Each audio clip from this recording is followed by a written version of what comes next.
Well, some parts of Accra remain untidy and engulfed in filth after recent flooding.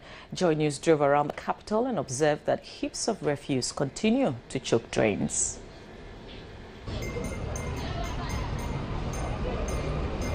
One always finds rubbish scattered around areas such as Adabraka, Odona, Kolebu, Jamestown, Makola and Tudu. Public places such as markets and bus stops are hardest hit by indiscriminate disposal of waste, as nobody feels responsible for their cleanliness. Joy News guided Zoom Lion on Sunday morning collected rubbish at the spot here at the Okanshi market, but the area is far from being clean. Mr. Abani said, and that's pan NCC home my it says any residential areas. That's pan CCC home my na obi wo me say me educated minim say me num nso me nam baby anya baby na me betimi dia atu but obi so wo onko school da onum na wo ka che ni say on fa obi sa wo say sebio e ha na wo da na nso any right say on kan che wo saba e wo say sa de no ye di educate ya obi a be hu say na wo say onko. The fact still remains that so far as people continue to litter, the city can never be free of filth, even if the waste is collected daily.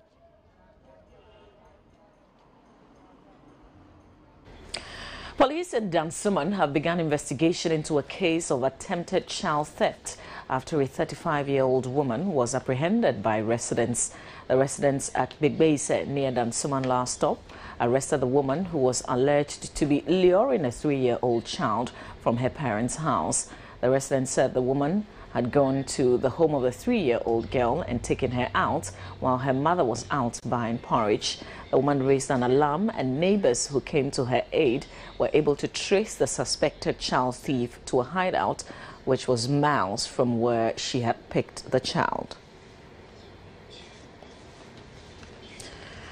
Financial analyst Sidney Kesley-Hayford has described the current National Democratic Congress, the NDC administration, as the most unfriendly to the business community. According to him, the introduction of the 17.5% value-added tax and national health insurance levy by the Ghana Revenue Authority on non-core banking services are unreasonable and ridiculous. According to Kesley-Hayford, the central bank is supposed to be the custodian of ensuring that the economy of this country is buoyant. He questions why he would be charged for a checkbook and also pay VAT on the same checkbook. Kesley-Hayford revealed that he will go to court to challenge the idea of why goods and services tax is being hidden as a value-added tax. The GRA on Friday released a list of 32 fee-based services by the banks that will attract tax from July 1st, 2014. In other news, President John Mahama has charged state-owned enterprises to wean themselves off government debt servicing. Meeting heads of state institutions, the president told them to manage the enterprises such that they can finance their own loans and allow government some borrowing space. My colleague Gifty Andwapia has the rest of the story. Look at new ways of running your enterprises in a way that make them viable. Some of you are doing so already. Even when we have had to put up sovereign guarantees for you, you meet your debt service obligations. And so this is to streamline it properly and ensure that it falls in line with the new policies that we are introducing. The meeting held at Pediasi Lodge on Friday was to review government's new policy on debt financing, which is aimed at properly managing Ghana's public debt. Finance Minister Seth Tekwe said borrowing conditions for Ghana have changed, hence the need for such an arrangement. Access to concessional financing as well as grants have started diminishing already. We are no longer able to borrow from the World Bank and repay over 40 years. We can only do 25 years. We have, as a consequence, also had to pay higher interest rates. And we got approval for a scheme which, if I may just describe it simply, for commercial projects in particular, the institutions would work with us to establish an escrow or debt service account. And as the revenues flow from the projects, we would use the escrow to complement, government's obligation to repay these facilities. We have since launched it in conjunction with colleague, ministers. But it appears implementation of the policy has been problematic. We have had successes and challenges. And the last time we reported, His Excellency, we decided that we would have a meeting with the heads of CEOs of the state-owned enterprises, as well as their finance officers, in order that we can discuss the issue as a major government policy. President John Mahama further explained that weaning state enterprises off government debt financing will give government some space to borrow more to finance social projects. The portion of debt that qualifies under this as a percentage of our total external debt is 10%. And so it means that in calculating our debt sustainability analysis, we could ring fence 10% and give more breathing room for the social projects that have no income generating capacity, like education, like healthcare.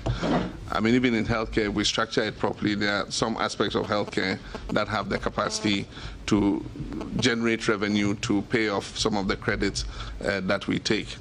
A long-standing debate indicative of massive failure in Ghana's state enterprises rages on, with the State Transport Corporation cited as a clear example.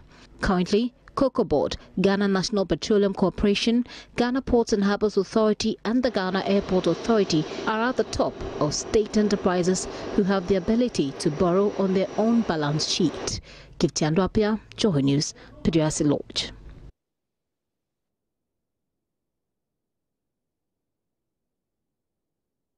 Well, we still stay with the presidency, and President John Mahama has nominated a former Ashanti Regional Minister, Dr. Kweku Agyeman-Mensah, as Minister Designate for Health. He replaces Madam Sherry Aite, who has been reassigned to the Ministry of Fisheries and Aquaculture.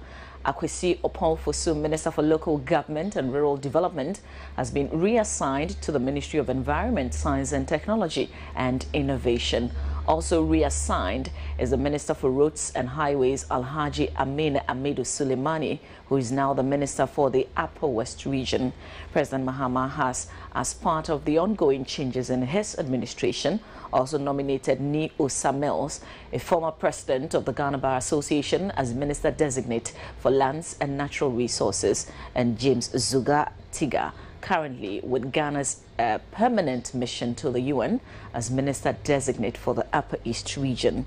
Deputy Minister for Trade and Industry Edwin Ni Lante van der Poy has been reassigned to the Ministry of Local Government and Rural Development. Also reassigned is Ibrahim Mohammed Mutala, Deputy Minister for Information and Media Relations, who moves to the Ministry of Employment and Labour Relations. In accordance with Article 79, Clause 1 of the 1992 Constitution of Ghana, the President has also nominated Johnny Osei Kofi of the Kwame Nkrumah University of Science and Technology as Deputy Minister Designate for Water Resources.